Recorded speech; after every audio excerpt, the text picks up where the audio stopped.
Hello and welcome to Beauty in the Biz, where we talk about the business and marketing side of plastic surgery. I'm your host, Maley, author of Your Aesthetic Practice, What Your Patients Are Saying, as well as consultant to plastic surgeons to get them more patients and more profits. Now, today's special guest is Dr. Hani Sinno. He's a board-certified plastic surgeon in private practice in Montreal, Canada, and has been since 2017. Now, Dr. Sinno completed a residency at McGill University and also did a year-long fellowship at Harvard University, and then returned to Montreal to teach as an aesthetic professor again at McGill University. Now, after spending years in the Canadian public hospital system and then learning from the American private system at various hospitals, he decided to focus on aesthetics in his own solo practice. Now, Dr. Sinno has also published more than 50 peer-reviewed scientific papers and works generously with several charities helping a lot of little kids. So welcome to Beauty in the Biz, Dr. Sinno. Thank you very much. Sure. So I know I was reading your bio and you did come from the Middle East. I'm always fascinated by that. I've had several surgeons on here who came from the Middle East. So what was your journey from the Middle East to Montreal? Oh, yeah, of course. So I was actually born in Beirut, Lebanon, but I grew up in Bahrain, the Persian Gulf. And we were forced to leave in the first Gulf War in 1990. And we went back to Lebanon, and I was still in the Civil War. So I lived part of my childhood during the Civil War. Not so different than what's happening now in the Holy Land, in fact. So it brings back a lot of difficult memories for me. We had the privilege to be able to get out, and we came to Montreal. Then the Gulf War ended in Bahrain and Iraq and Kuwait. So we went back to Bahrain for a bit. Then my parents were like, you know what, let's go back to Canada and get the passports and just live there. So we went back to Toronto. I did my junior high school there. My parents were like, you know what, we have a daughter. We don't want her to be dating young. We wanted to learn the culture. So they actually took us back to Lebanon. So I did my high school in Lebanon. I came and I applied for university to different Canadian universities. I was Canadian at the time. And so McGill was the top university in Canada, number 6 in the world. So I applied and I got in, and that's how I came here and I stayed here. Wow. That's amazing. I can't even imagine what kind of PTSD you probably have, but that's insane. So congratulations though for getting out. And so do you have dual passports? Is that what you're doing? Is that how you're able to go back and forth? Yeah, well, you don't need a Lebanese passport to get into Lebanon. You just can purchase a visa in the country. So I don't have a Lebanese passport anymore. I just have a Canadian passport now. Okay. And then I know you spent quite a bit of time in the Canadian public health system. And here in America, we talk about that a lot. I think we've tried to replicate it many times, and I don't know, I just can't keep up with all the politics going on. But can you just give like some of your insights on that? Is it a better system, a different system than what we have here in America? Yeah, of course. And that's one of the reasons why my parents decided to immigrate to Canada, besides obviously the safety and the tolerance of the culture here, which is the reality of it. Canadians are very welcoming, loving people, generally speaking. It has a great medical system. Education also is amazing. So we immigrated here and we did feel it. We felt an amazing medical system. When I went through med school here in Canada, so I did med school from 2002 to 2006. I did my residency until 2012, and I started practice in 2013. So I was in practice in the public system from 2013 to 2017. As you said, 2017, I started my cosmetic practice, or focused on the cosmetic. I wasn't cosmetics in the beginning. So when I did my med school, Canada really had the gold standard treatments. When it comes to cancer, you have to get the cancer operated on within the first 6 weeks of diagnosis, for instance. Patients were getting their preventive mammograms yearly by age of 40, colonoscopies by age of 50. So our medicine was really up par to the Western world and world gold standard recommendations. Um, Fast forward after COVID 2024, I would say our healthcare system has failed. It is failing. We are losing many healthcare professionals because they can't keep us in health. I left the public healthcare system. There's too much stress on the professionals. There's not enough reward, not just financially, but of course, financially is a big part of it. There's not a financial reward in the Canadian healthcare system, especially in Quebec. We're one of the least paid provinces, whether it's nurses or doctors. We're overly worked. The emergency departments are always 200% over capacity. The OR, just to give you an example, Catherine, when I was doing my plastic surgery clinics in the hospital, I had to hustle. I worked in 4 different hospitals just to make ends meet.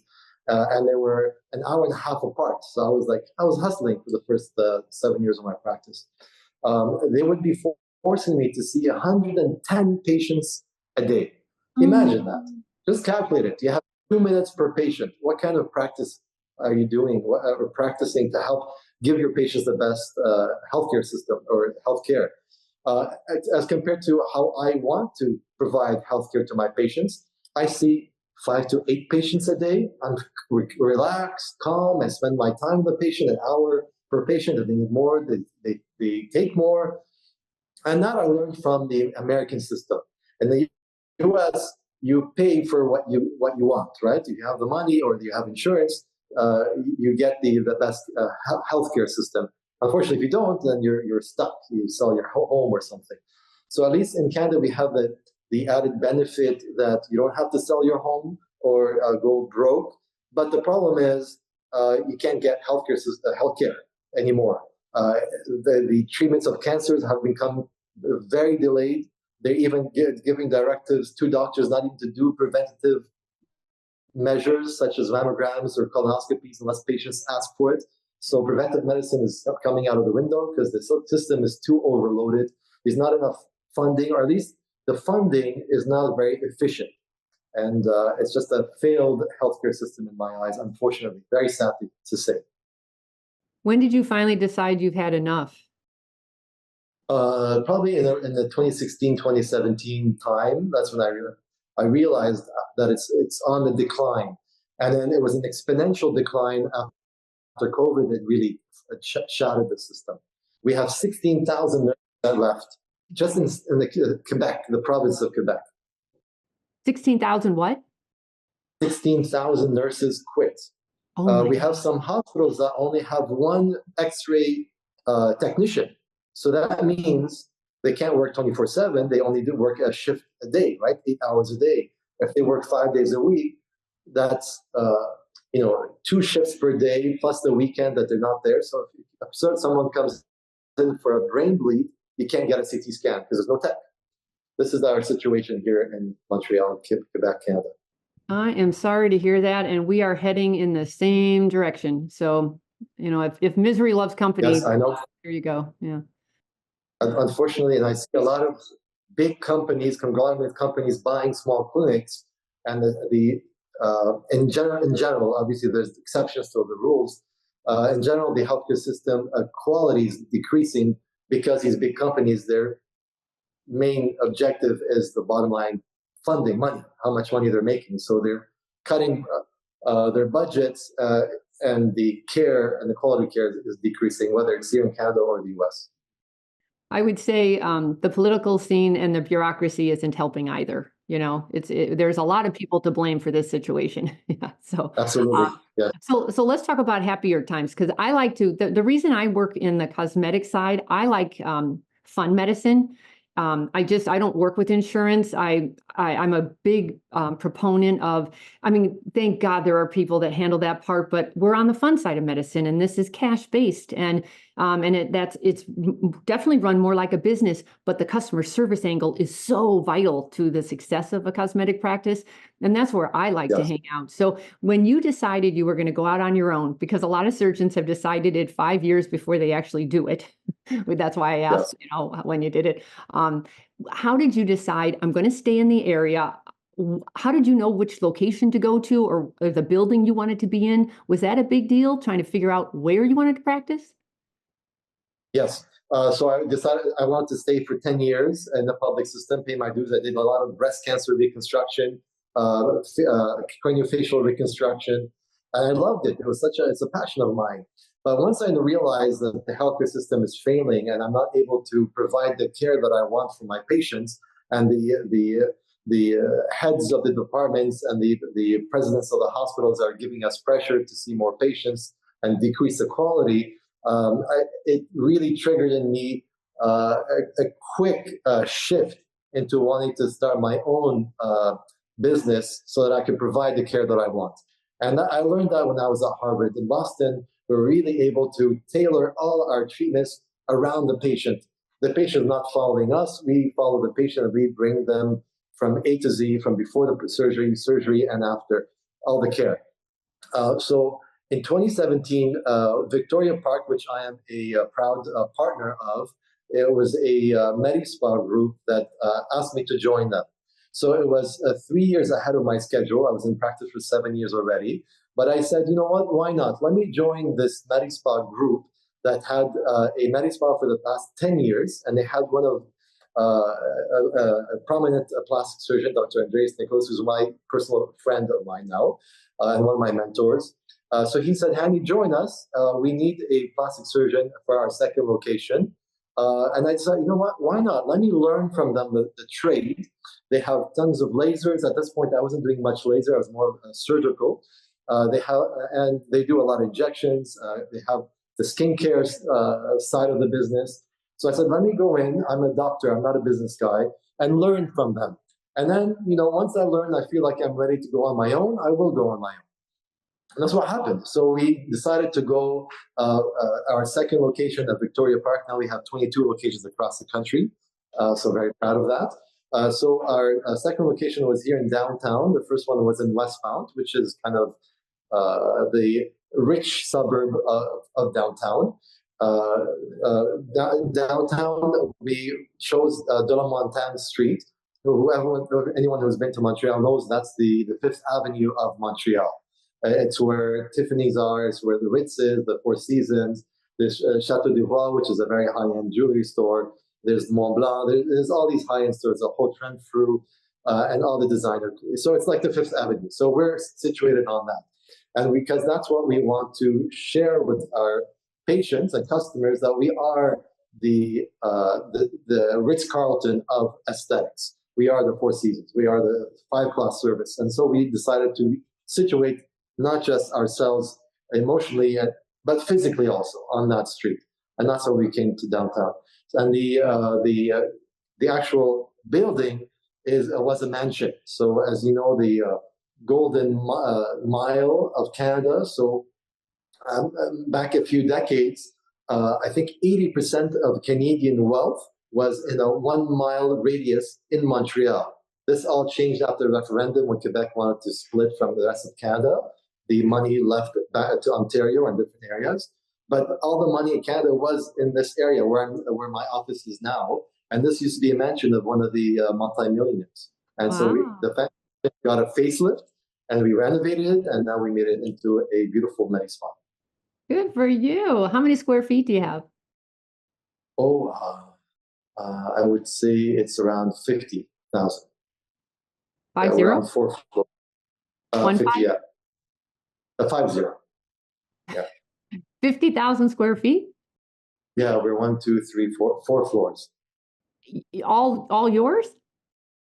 Yeah, so I have my MediSpa. We have multiple technicians that do skincare. So we have 6. We have 3 nurses, and I have 2 other doctors that come in also. Holy cow! Do you do surgery in-house? No, I have my own other medical business. It's a private operating room. So I have 5 other partners that we joined together as surgeons, and we built our own operating room. Nice. Okay, that's interesting. Huh. So is this all still part of that Victoria group? Yes, Victoria Park. Yes. Ah, nice. So are you a founder, a partner, an associate? Yes, I'm a partner. So it was founded 10 years before I joined, and they only had that one location. And then they expanded, and I became one partner in this spot. And if we're talking about how to succeed in life as a plastic surgeon, and if you're giving people advice, and we talked off air, you and I, about personal development.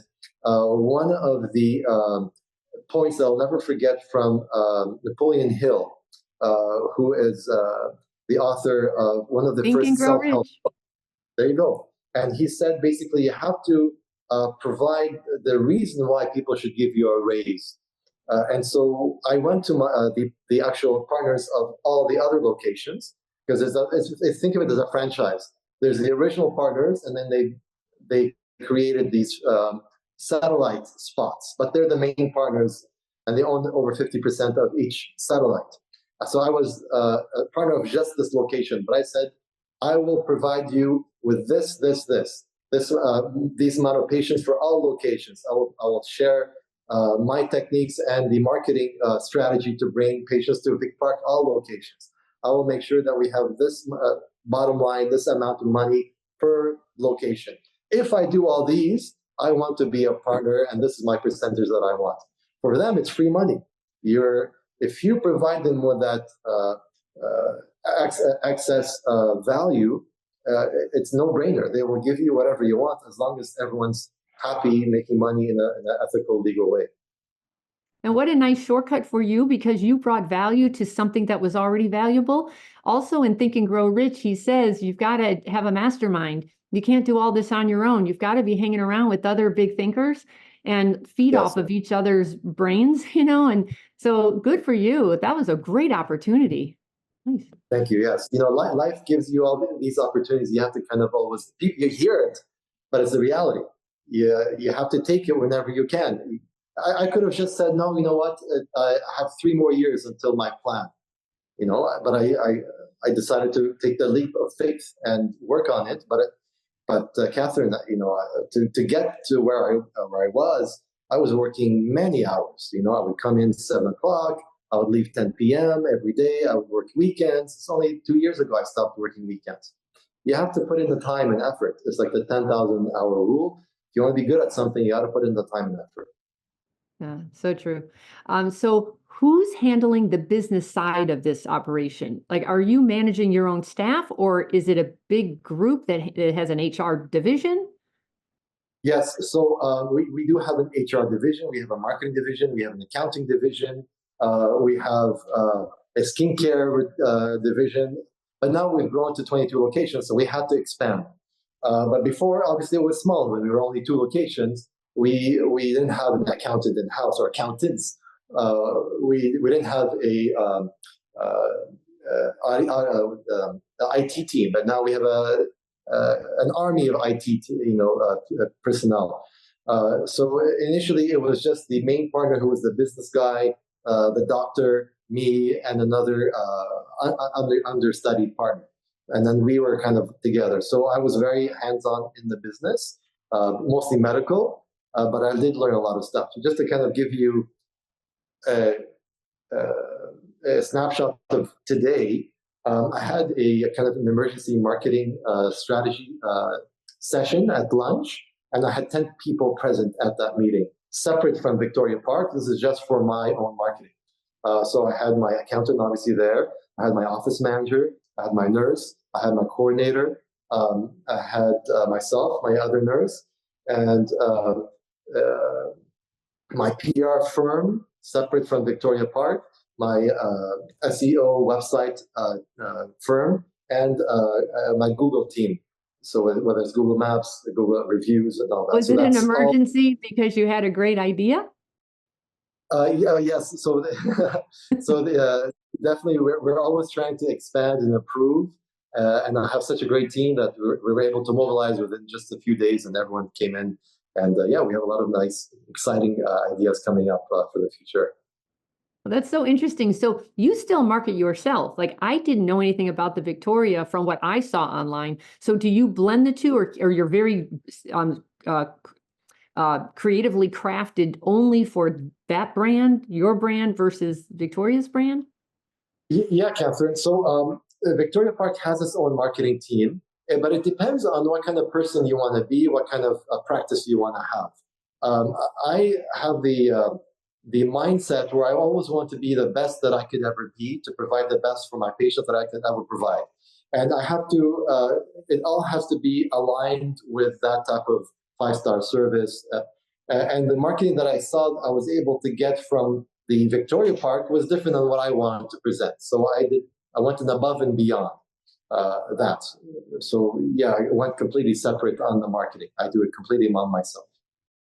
Well, your office, you have an incredible office tour that you do on your website, which is just, I don't know why everybody doesn't do this. Well, I know why, because not everybody has an office like yours to show off. But if they did, Yeah. how did you pull this office together? It is gorgeous. It must have cost a fortune, but has it been a great investment?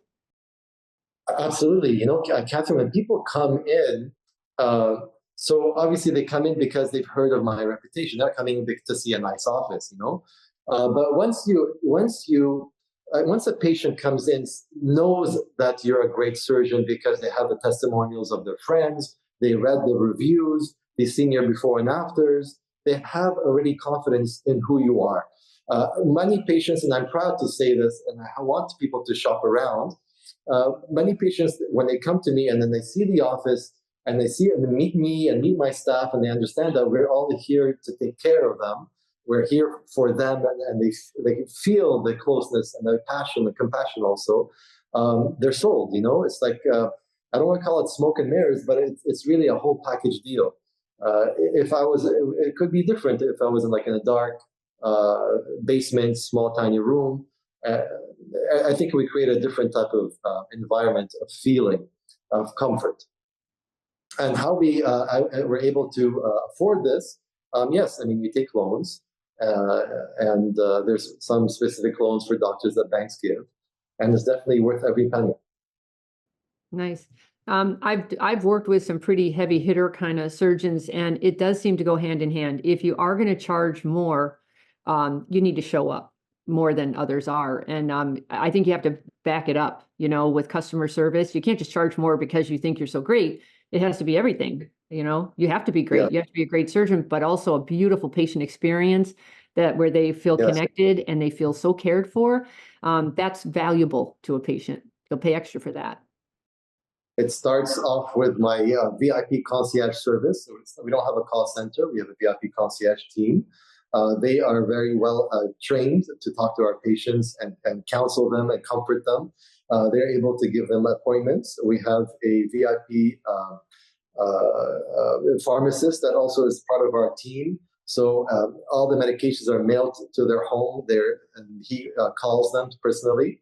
When patients do book for the surgery, we have a pre-op visit with our nurse, and we do in-house blood tests if needed.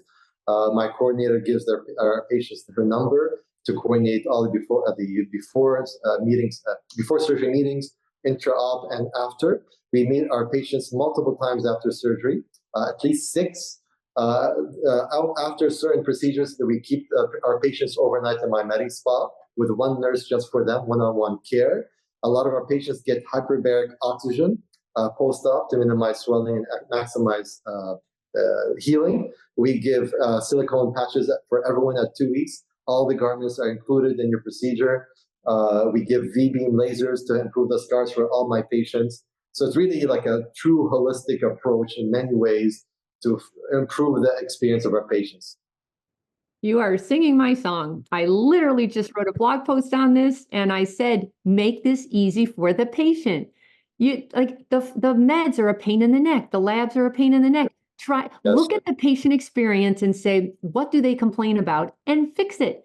Figure out if you can do it in Montreal, I'm pretty sure we can do it here in the US, Absolutely. Yeah, well, great blog. I haven't read it, but you're onto something. In fact, just to go back on what you're saying, every patient, when they come 2 weeks before the surgery, which is their pre-op visit, which is an hour appointment with my nurse, she spends an hour with them, talking to them about how to prepare for the surgery, and we give them a 35-page document of everything they need to know about how to manage their surgery. So it's a day by day, day -1, do this, take your shower with an antibiotic wash, for instance, take this medication to minimize swelling and bruising, start taking arnica 5 days before, 2 weeks before, stop smoking. Day 0, do this. Day 1 week, do this. So every single day, what you can do and what you can't do is mentioned. When to eat, what to eat, how many calories, when to have sex. All these things are questions that people ask day to day that people don't really clue in to tell patients what to do. Mm. That's just so helpful. I know when I was a patient, just those little tips like have lots of Jello handy, just because you're not going to feel like eating a big hamburger kind of thing. You just want nice, easy food. Just little tips like that, they're just really super helpful, and it helps with the patient experience. Anyway, Yes. let's talk about growth plans, because you are well on your. How did you learn all of this, by the way? This isn't innate. Who's teaching you all of this? Books, videos. That's when I say I work 10 p.m., I leave the office 10 p.m. because I'm doing all this extracurricular learning. I have many plastic surgery books that I read from. I watch a lot of videos. I do a lot of marketing videos. I read psychology. It's all about also, like if you look at my office, I designed it myself. I did the interior design, and it's all the colors Gorgeous. are for a reason. The crystals are there to create better energy. So it's all planned. Every single step of the patient experience has been planned. It's by design. It's not by accident. Yeah, so I was going to ask you about your competition, but do you have any? So this is part of the marketing strategy. Also, you put yourself in a different tier. So if you are a different type of brand, for instance, I'm not. It's maybe a bad example, but if you're purchasing a car, but you're selling a airplane, you're not in competition. So I don't want to say like BMW versus Toyota, but you know what I mean. So there's always enough work for everyone. That's the reality of it.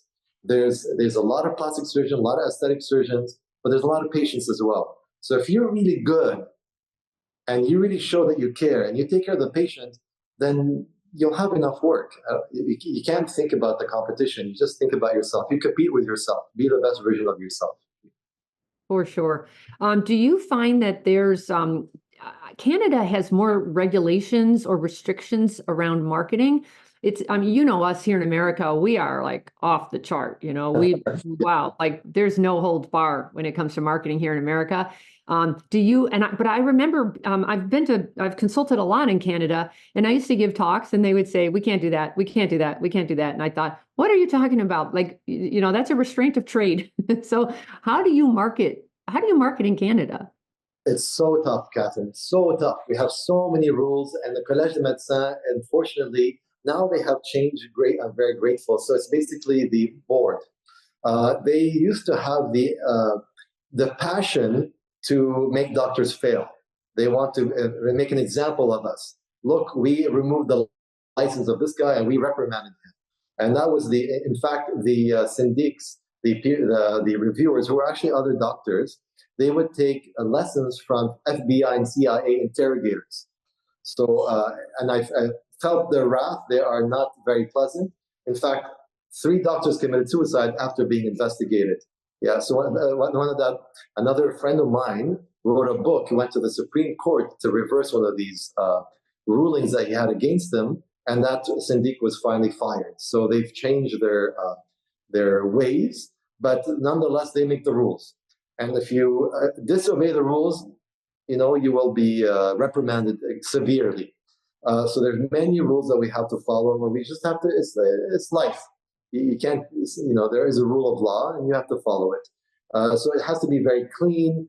It can't be biased. You have to mention that you can't guarantee results.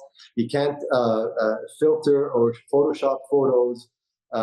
Generally speaking, you have to have it before and after. You can't kind of fluff one and put makeup on one and make the before much worse. And you can't talk about brand names as a doctor here in Canada. So I can't say, I was talking about Mercedes or BMW and Toyota before, but in aesthetics, I can't mention the name of a company, for a filler company, because that goes against the board. Okay, that kind of makes sense. But now, at least, by the way, your photos are fantastic. I was on your website, and you're very good at good, consistent photos and a lot of them. How are you making that happen? Because too many surgeons say, "Oh, my patients just won't consent to that." But then how come some have tons of photos? So I just don't buy that anymore. Yes. There's something you're doing, like do you ask yourself, or is there kind of some kind of a process set up where you ask every patient, and a third say yes, and a third say maybe, and a third say no? Yes. So it's very, very difficult. I understand the doctors that are saying their patients don't agree. My patients are very high profile patients, generally speaking. I have a big different socioeconomic middle class versus upper class. So I have a lot of patients that are also very known, whether they're hockey players or wives of hockey players, or even just multimillionaires, or you know their names. Those patients, generally speaking, prefer not to share the before and afters. It can be a very big struggle. Don't forget, I've been in my practice for 13 years, so you will accumulate cases. Whenever we see that a patient appointment, so we don't ask before 1 week, we ask at the 6 week appointment. And generally speaking, we have a very high satisfaction rate. So the patients are feeling very happy and they're on a high and they like the results. That's when my team asks them. I don't like asking them because I don't want to I don't want them to feel like if they said no, their care can be impaired or changed, because I'm their doctor, just their doctor. I'm happy with saying yes or no. So my team at 6 weeks always asks any patient that is expressing happiness to share their results. And we frame it in the way that we want to help other people. And that's a reality. When the patient shows the before and after, or accepts to consent to show the before and after, it's a huge privilege for me because, yes, it's a marketing way, but it's more important for the other people that want to do this procedure. If you are shopping around and you want to do a facelift or a nose job, you want to make sure that you have that surgeon who does the noses or the breasts that you like. And they've gone on other websites to see before and after. So a lot of my patients are amazing patients that they're very generous and allow us to share their results. Right. Any patient demographics? I realize you have a lot of the middle and upper social economic group. Is there anything in particular that's trending nowadays that they love, or maybe they used to love and now they don't? So during COVID times, it was like the fox eye that became like huge trend. In the past, the Brazilian butt lift was a big trend as well. Fast forward after COVID, people were going into more body contouring procedures, tummy tucks, breast lifts, liposuction, because during COVID people didn't go to the gym and they ate a little bit more, and with the Zoom phenomenon when they looked at themselves in the face, so injectable practice went up. Specifically, the number one procedure that did go up is snatch jawline, as they call it. So it's a high definition jawline contouring. It's a 15-minute operation. We do liposuction in a specific area because when people are zooming, they see themselves, they see their lower face. And the new generation, the Gen Zs, they take their photos from the bottom as opposed to us boomers, we take our photos from the top. So it's a different angle and what people like. Obviously, people are still going for noses, but it's a style of noses that are a little bit different. A little bit more refined, a little bit more upturned, Cindy nose, we call it. I like giving a natural result of any surgery for the specific patient. So I don't do the same exact nose for everyone. Breast, it depends on what they want. But generally speaking, in the Quebec population, they do like the higher profile implant look. And the biggest trend in the facelift surgery is the deep plane face and neck lifts. And that's when I actually went back into the US. I trained with Dr. Nayak in St. Louis. He was very generous to allow me to come shadow him. I shadowed him a few days, and he was very generous. And I came back, and I was able to help so many patients because of his generosity. And it's such a great result with the deep plane. So I'm so proud to say that. So thank you, United States and American doctors, for always training us Canadians. Yeah, he's got a big name here. He's done a great job. Yes. So tell me, how did you get famous so quickly? I know you have a PR group. Would you say anybody who wants to do this needs help doing it, or can you do it on your own? And can you just start your Instagram account, or how do you go about building a big name? Yeah, so that's a great question, Catherine. The $1 million question, because it's the truth. I did become fast very quickly. Disclaimer: the unfortunate or negative thing about this is that you're going to create a lot of enemies, so a lot of jealousy occurs when you become famous fast. Even people that I used to call my friends or mentors, my teachers, felt the jealousy, and that hurt me so much. So just be careful of what you wish for, because there's always some negative aspects that could have come along with it. But the way I did it is, I met a person who became my friend, and she's like, Hani, you're an amazing surgeon. You're just missing PR. So I was like, what's PR? Like I was doing some SEO on my website, but I never did PR. She's like, yeah, because the social group, or the social scene here in Montreal, they don't know you yet. You have to get around. You have to go and meet people. So I'm naturally a shy guy. I'm usually like I'm an extrovert. I love people, but I'm very not shy. Private. That's the word I'm looking for. I'm very private about my affairs. But she told me that if you want to become more known and you want your business to grow, you have to have people to get to know you.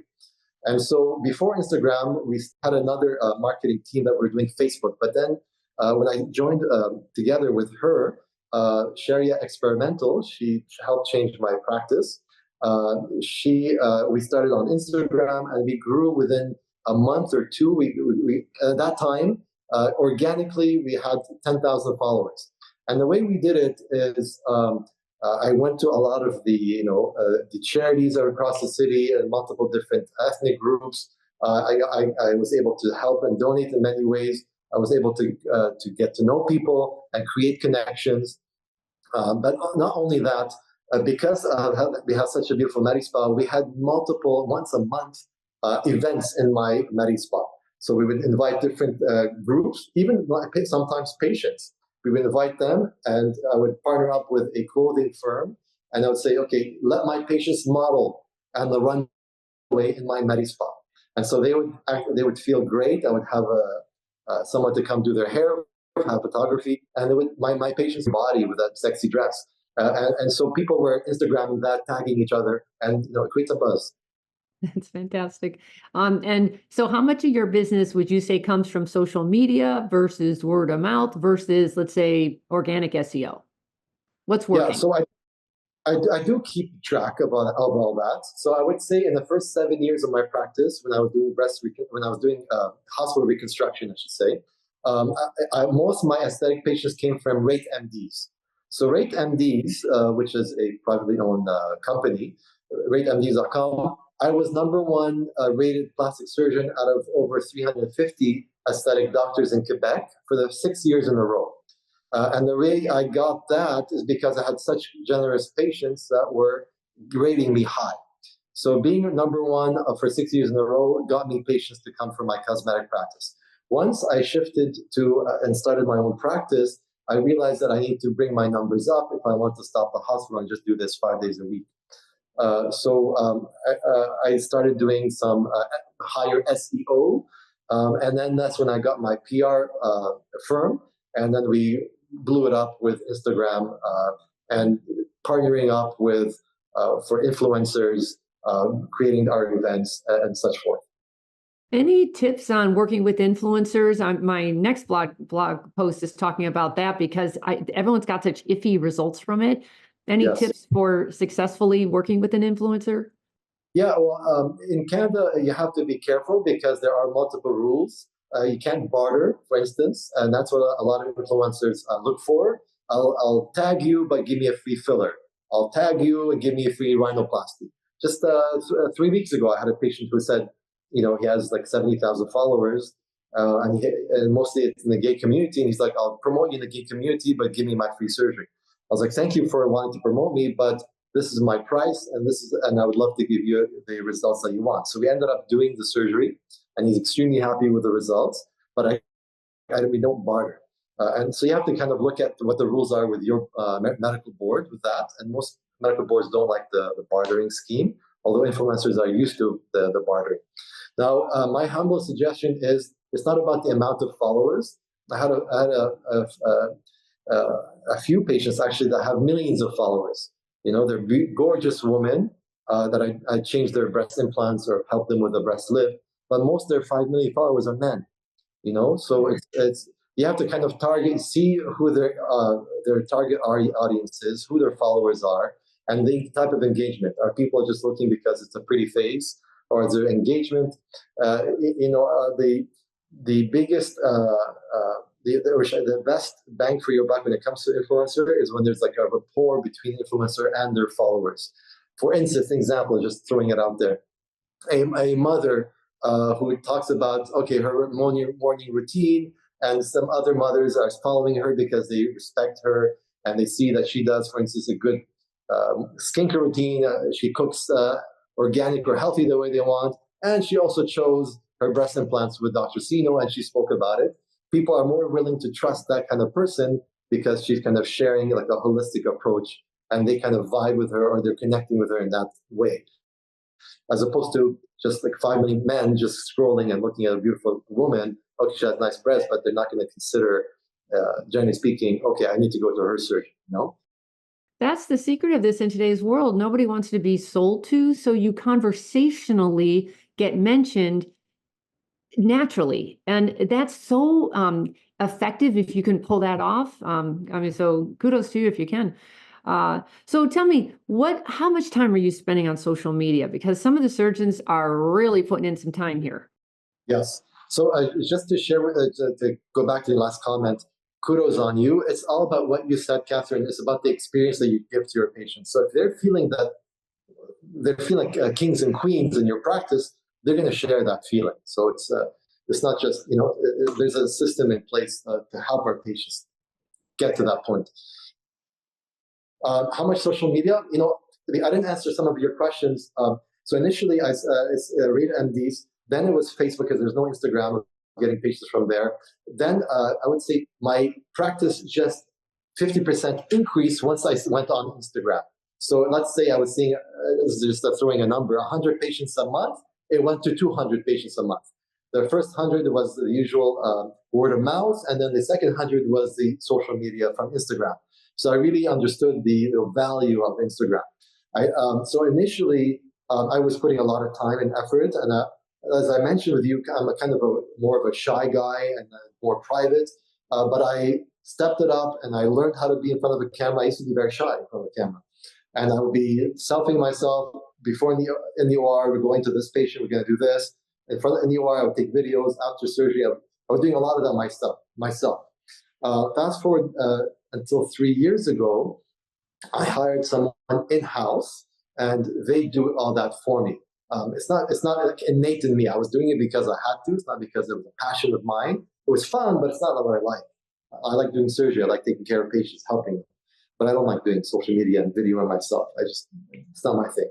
So I hired someone, and they have instructions. Okay, if you have to do one film a day, for instance. You have to do one injection, a live injection a day, one video before and after. And they follow me, and they kind of prompt me. Oh, we need to do this video today, or we need to do that today. So that's what I've been doing now. So how much time a day do you think you're spending on social media? Oh, like how many minutes and hours? I would say at least half an hour a day, at least. Right. Oh, that's not bad. I mean, some are spending several hours a night because they're also interacting at night with the audience, because that's the point. Yeah. No, yeah, but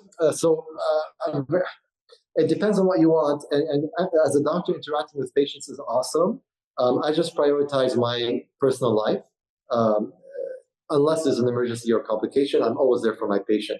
And all my patients, they get, I didn't mention this to you, they get an emergency cell phone line. So they have access to us 24/7, weekends, nights, always. So my nurse has that line, and then she will call me if there's any emergencies. My other nurse answers all my messages on Instagram on my behalf, and they know that it's my nurse, not me. Any emergency or anything specific to me, he comes to me next day and lets me know about it. So, but I don't answer the messages myself. But I am aware of them. I just don't physically, I'm not at night. I'm with my kids. I don't have a recommendation for that. I don't know if it's a great use of your time. If you can delegate it and still get results, I say, yeah, go that route. You just have a life to live, not just Yes. social. So we're going to wrap it up now, but can you tell us something we don't know about you? Oh, I'm a single dad who loves his kids, and I think that one of the reasons why we're on this earth is to continue the human race, and it starts with our kids. So be patient, love them as much as you can, and the rewards will come back to you a thousandfold. So I love my kids. That's what. That's terrific. Thank you so much for that. And if anyone wanted to talk with you offline or get a hold of you or check out your incredible office, I know your website. Well, what is the name of your website? It's just my name, Catherine. So it's drhanisiNno.com, HANISINNO.com. Okay, and I'll put that link in the notes as well. But thank you so much, Dr. Sinno. I'll be watching you on social and watch you grow. And everyone, that's going to wrap it up for us today. If you would be so kind as to give a review and subscribe to Beauty and the Biz, that'd be fantastic. And if you've got any questions, feedback, or questions for me, please leave them on my website at CatherineMaley.com. Or you can certainly Instagram me as well. You can DM me at Catherine Maley MBA. Thanks so much, and we'll talk again soon. The fastest way to success is to model other successful surgeons who have what you want, but you can only see their results, not the path they took to get there. So you continue to jump from one thing to another, hoping to find something that will work for you too. But it rarely does. So try this shortcut instead. It's guaranteed to move you forward. I compiled my intellectual property to grow cosmetic revenues, everything I've gleaned over the years, into one playbook of the most successful practices and what they do to win. Go to cosmeticpracticevault.com and let's grow your cosmetic revenues.